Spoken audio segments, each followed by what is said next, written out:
Hello, we are now on to our second section of music for our listening experiences this first semester. We're discussing ballet music now. Ballet is a kind of dancing accompanied with music, and the composers that wrote for this music had to keep that in mind when they were writing it, because it had to match up with the choreography. You can read this little thing here about the characteristics. Stretches back to the 15th century in Italian courts. If you've ever seen a live ballet or done it yourself, you know that dancing on point is one of the hardest things to do. You have to have very strong feet and have to wear special shoes and all that. The first ballet that we are going to look at is The Nutcracker by Peter Tchaikovsky, and specifically the dance of the Plum Fairies. Now, this ballet is based on a book, an original story by E.T.A. Hoffmann called The Nutcracker and the Mouse King. And Tchaikovsky set this story to music. He incorporated a couple of interesting things in it. One specifically is the instrument called the celesta. It sounds sort of like orchestra bells, but it's played with a keyboard, like a piano. So that's a neat thing. When it premiered in 1892, it was paired with an opera called Iolanta. And Iolanta was well received. The Nutcracker Ballet, however, was not an immediate hit. It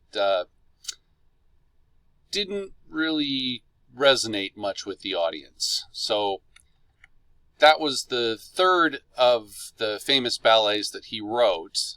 He also did Swan Lake and what's his other one? Sleeping Beauty. Yes, Sleeping Beauty. So those were the three ballets that Tchaikovsky wrote. This was the third one.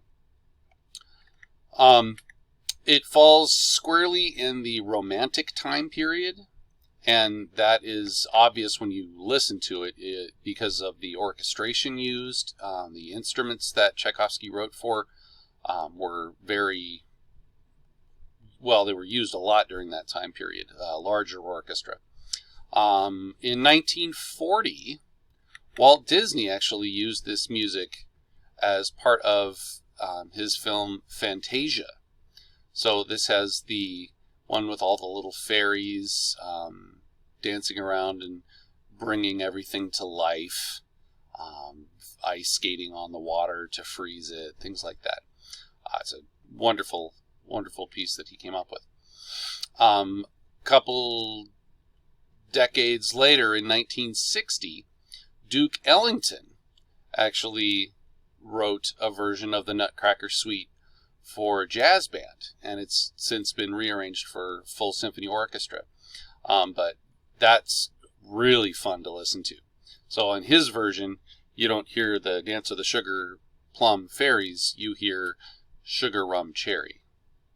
So he had some fun with that. The Nutcracker is traditionally performed during the Christmas holiday because the storyline centers around a Christmas party. So that's usually why you see it and hear it then. In 1884, towards the latter part of Tchaikovsky's life, the ruler of Russia at the time, Tsar Alexander III, bestowed upon Tchaikovsky a lifetime pension. He was one of Russia's favorite sons, and they wanted to make sure he didn't have to worry about money so he could focus on creating art. So let's take a little listen to the dance of the Plum Fairies from the Nutcracker.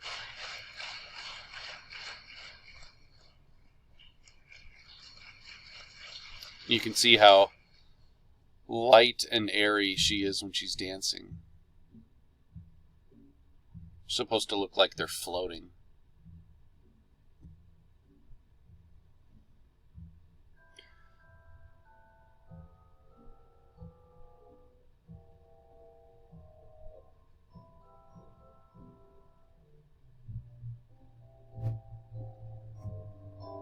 So he uses bass clarinet and celeste for this, which is a pretty unique combination,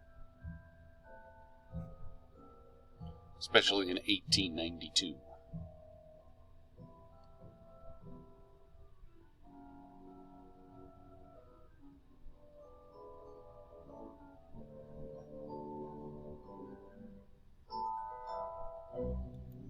Okay, so you can go on the link that's just above and click, and you can watch the entire video. Please do. It's interesting to see how he lines up the music with the dancing. It's pretty well done, I think. So, okay, that's our first ballet. Hope you liked it.